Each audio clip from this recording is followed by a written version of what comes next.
Kalau dari Anda sendiri tantangan yang terbesar yang akan Anda hadapi apa yang Anda lihat dan Anda yakini bakal terjadi?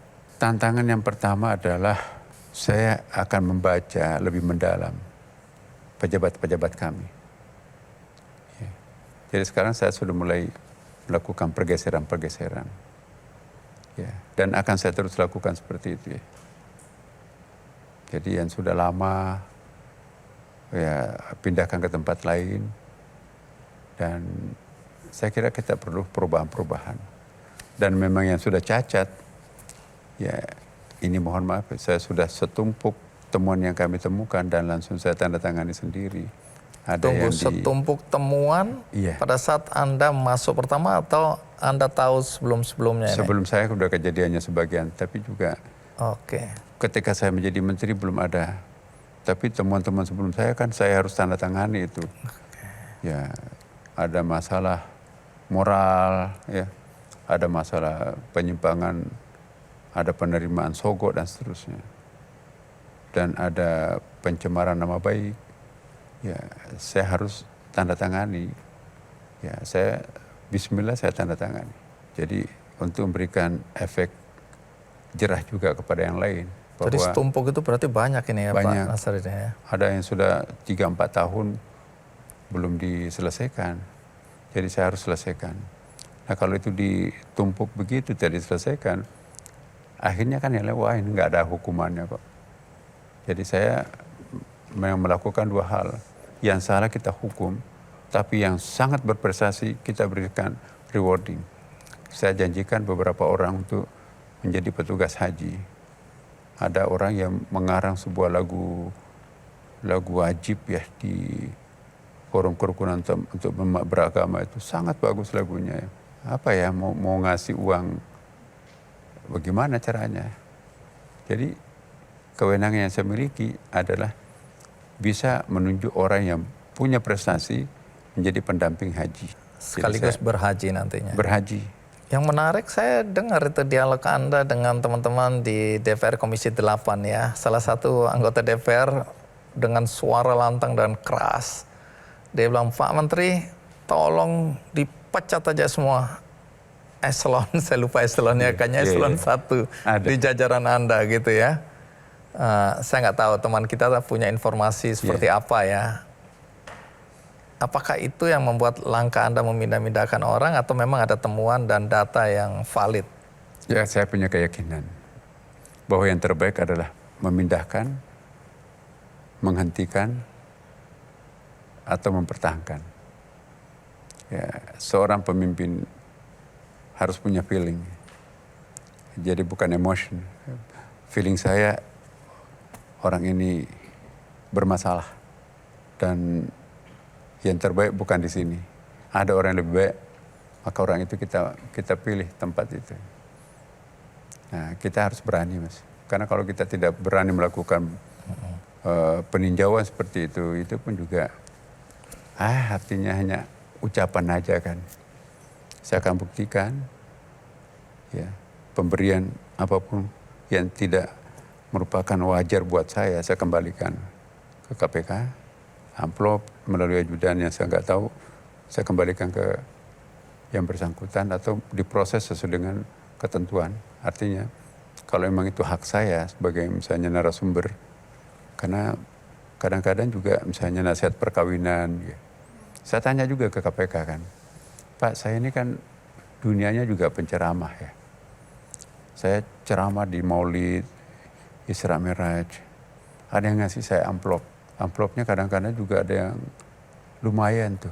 Pertama, saya harus potong pajaknya dulu kan. Karena kan kalau kita nerima-nerima juga tanpa dipajak, itu kan juga ya jadi temuan juga kan.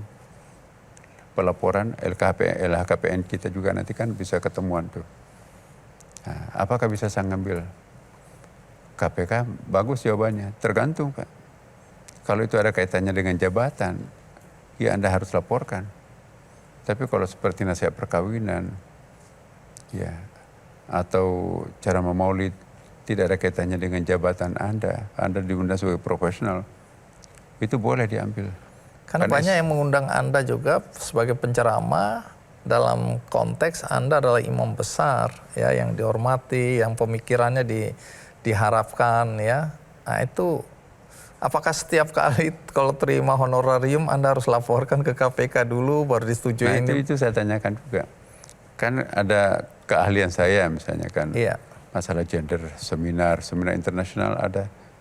Kemarin 2 kali ya saya keynote speech itu ada amplop.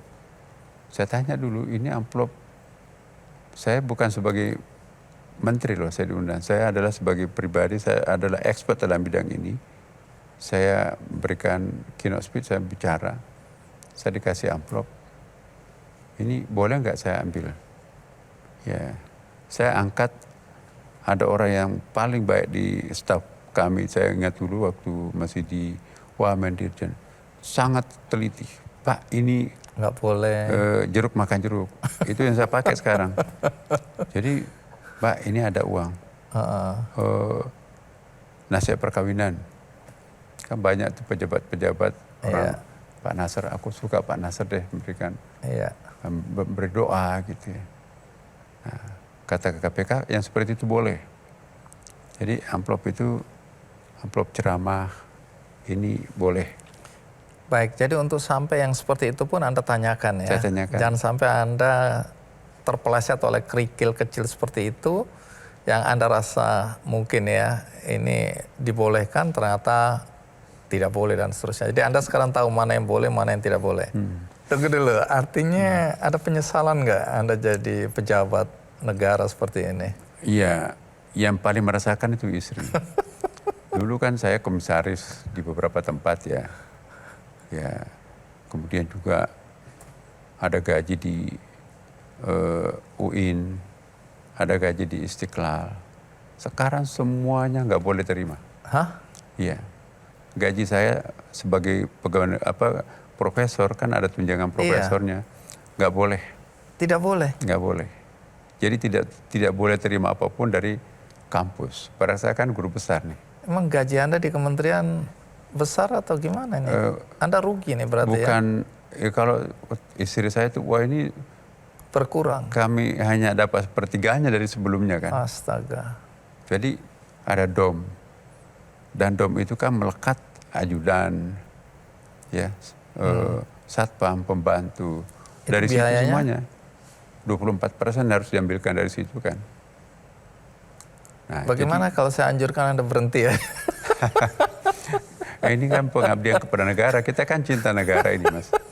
Saya selalu yakin ya bahwa niat saya ganda.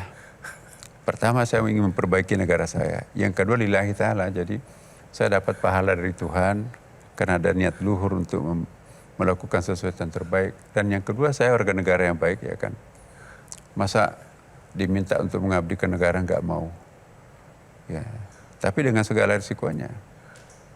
Ya, misalnya jadi beban pekerjaan bertambah, ya, penghasilan berkurang. Jam tidur saya ini baru 1 bulan lebih sedikit. Jam kerja 3 bulan, 3 kilogram turun. Jelajahi cara baru mendapatkan informasi. Download Metro TV Extend sekarang.